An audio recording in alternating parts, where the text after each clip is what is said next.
February 25, 2016 progress report. Okay, I'll just show you. Okay. Digging for the footing. See trolley, we made that trolley. Can't really see it. We're going to bend the handles. It's going to be curved. That's for the settling tank.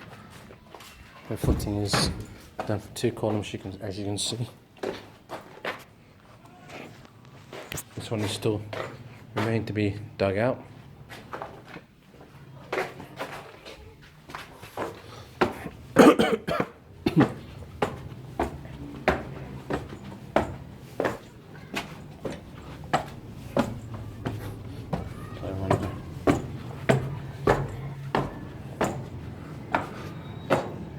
See, we're doing a rough underlay.